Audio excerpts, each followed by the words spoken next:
নমস্কার বন্ধুরা, আমরা কৃষি তাই কৃষকের পাশে থাকাই আমাদের দায়িত্ব। আজ হচ্ছে ডালিম, খুব মিষ্টি একটি ফল।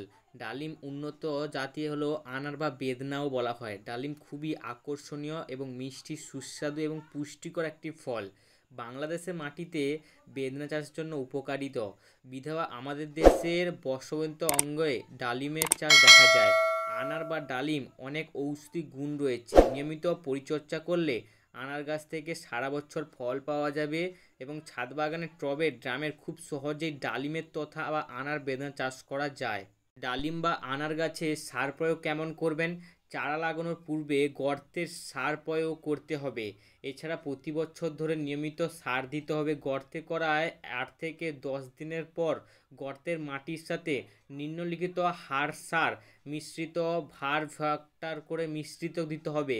গর্তের ভরাট করা 25 থেকে 20 দিনের পর ডালিমের চারা রোপণ করতে হবে। কী কী সার ইউজ করবেন? ইউরিয়া 150 গ্রাম, টিএমসি 150 গ্রাম, তারপর এমপিও 100 গ্রাম, তারপর জিপসাম হচ্ছে 70 গ্রাম বা কম্পোস্ট গুঁড়া 500 গ্রাম। এইসব সার ব্যবহার করেন, দেখবেন ডালিম গাছের ফুল কখনো ঝরবে না এবং ডালিম গাছের পুনরায় ফলনবৃত্ত দিবে এবং ভালো ফলনও দিতে পারে ডালিম গাছে। ডালিম গাছের ফুল ঝরে যাওয়ার মেন কারণ হচ্ছে আগাছা দমন। ডালিম গাছের গোড়ায় কোনো প্রকার আগাছা যেন না লাগে সেইটা লক্ষ্য করতে হবে। এর জন্য নিয়মিত আগাছা পরিষ্কার করতে হবে, কেননা ডালিমের পরিষ্কার পরিচ্ছন্নতা চাষাবাদ না করলে গাছের রোগ হওয়ার সম্ভাবনা খুবই বেশি।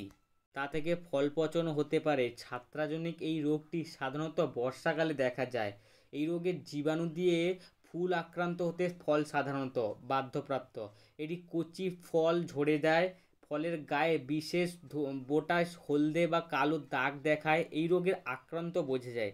এই রোগের আক্রমণের ফলে খোসা কুঁচকে যায় এবং কয়েকটা জমে যায় ফলের এবং আক্রান্ত কাঁচা হয়ে যায়, আরও ছোট এবং ফলের উজ্জ্বলতা নষ্ট হয়ে যায়। পরবর্তী ফল নষ্ট হওয়া পচে যায়। তাই পরবর্তী ফল নষ্ট করার থেকে রক্ষা পেতে এইসব সার ব্যবহার করুন। দেখতে পাবেন ডালিমের ফল এবং ফুল দুটোই ভালো হচ্ছে এবং ফল ফুল আগে থেকে অধিক তুলনায় আবার গাছে ভরপুর ফলন দিচ্ছে। ডালিম গাছে সারা বছরে অল্প অল্প করে ফুল আসতে থাকে, তবে সবসময় ফুল কিন্তু ফল উৎপন্ন হয় না। বসন্তকালে ডালিম গাছের যে ফুল হয় সেই ফুল গ্রীষ্মকালে ফল হয়, তবে এক্ষেত্রে এই ফুলের গুণমান খুবই একটা ভালো হয় না। বর্ষার শুরুতে যে ফল আসে সেই ফল বা ফুল থেকে কার্তিক অঘ্রাণ মাসের উপযুক্ত হয়। এই সময়ে ফলের মান বেশ ভালো হয়। এই বর্ষার শুরুতে ফুল আনার জন্য পৌষ মাস থেকে বৈশাখ মাস পর্যন্ত পরিচর্যা নিতে হবে।